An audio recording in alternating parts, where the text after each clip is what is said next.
Hello, I am Dr. Yugandhar Sharma, Senior Consultant and Head of the Department of Radiation Oncology, Renova Soumya Cancer Center, కార్ఖానా Secunderabad. మనం previous ఎపిసోడ్లో చెప్పుకున్నట్లుగా cancer యొక్క early warning signs మనం CAUTION caution అని అనుకున్నాం అనమాట. C అంటే change in bowel or bladder habit, A అంటే sore that doesn't heal, U అంటే unusual bleeding or discharge, T అంటే thickening or lump elsewhere in the body, I అంటే indigestion, irritable cough, ఇటువంటివి అనమాట.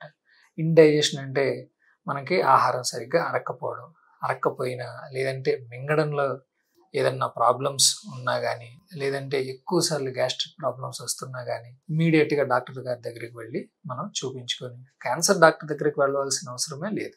మీరు గ్యాస్ట్రోఎంటరాలజీ డాక్టర్ దగ్గరికి కానీ లేదంటే మీ దగ్గరలో ఉన్న ఫిజిషియన్ దగ్గరికి కానీ వెళ్ళి చూపించుకోవాలన్నమాట. అలాగే ఓ అంటే obvious change in a mole or what, అంటే మనకి చిన్నప్పటి నుంచి పుట్టుమచ్చలు ఉంటూ ఉంటాయి. ఈ పుట్టుమచ్చల్లో రకరకాలైనటువంటి వయసు పెరిగే కొద్దీ కొన్ని సైజు పెరుగుతాయి, కొన్ని కలర్ ఫేడ్ అవుతాయి, ఇట్లా ఉంటాయి అన్నమాట. కానీ చిన్నప్పటి నుంచి ఉన్న పుట్టుమచ్చల్లో కానీ లేదంటే కొత్తగా వచ్చిన పుట్టుమచ్చల్లో కానీ సడన్ చేంజ్ అంటే సడన్గా కలర్ చేంజ్ అవుతుంది, దాని అపీరెన్స్ చేంజ్ అవుతుంది, దాని బార్డర్స్ ఏవైతే ఉన్నాయో అవి మారిపోతున్నాయి.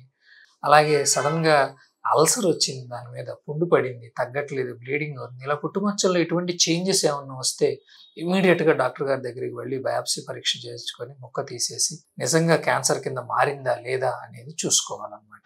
అలాగే నాగింగ్ కాఫ్ అంటే మానని దగ్గు, చాలా మందిలో భారతదేశంలో చాలా మందిలో ఈ మానని దగ్గు ఉండడం, 2-3 నెలలైనా తగ్గకపోవడం, అలాగే దగ్గుతో పాటు కఫం పడడం, తెమడతో పాటు రక్తం చూడడం, అలాగే వెయిట్ లాస్ అవ్వడం, గొంతు మారిపోవడం, ఇటువంటి చేంజెస్ అన్నీ కూడా ఏదో ఒక 2 లక్షణాలు 3 లక్షణాలు కలిపి ఉండడం.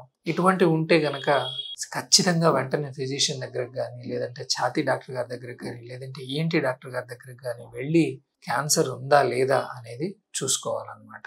ఇవన్నీ కలగలిపి ఉన్న లక్షణాలు కనుకుంటే ఖచ్చితంగా క్యాన్సర్ అయ్యేటువంటి అవకాశం చాలా ఉంటుంది. కానీ అందరూ చాలా అటెంటివ్గా ఉండాల్సింది ఏమిటి అంటే భారతదేశంలో మోస్ట్ కామన్గా ఈ లక్షణాల్లో టీబీ కూడా ఉంటుంది. సో ఈ టీబీ వల్ల కూడా ఇటువంటి సేమ్ లక్షణాలు వచ్చేటువంటి అవకాశం ఉంటుంది. అండ్ భారతదేశంలో టీబీ కేసులు ఈ మధ్య మళ్ళీ పెరగడం స్టార్ట్ అయ్యాయి. సో టీబీ ఉందా లేదా, క్యాన్సర్ ఉందా లేదా ముందు మనం నిర్ధారణ చేసుకుని దాని ట్రీట్మెంట్ తీసుకుంటే ఖచ్చితంగా తగ్గిపోయేటువంటి అవకాశం ఉంటుంది. నమస్కారం.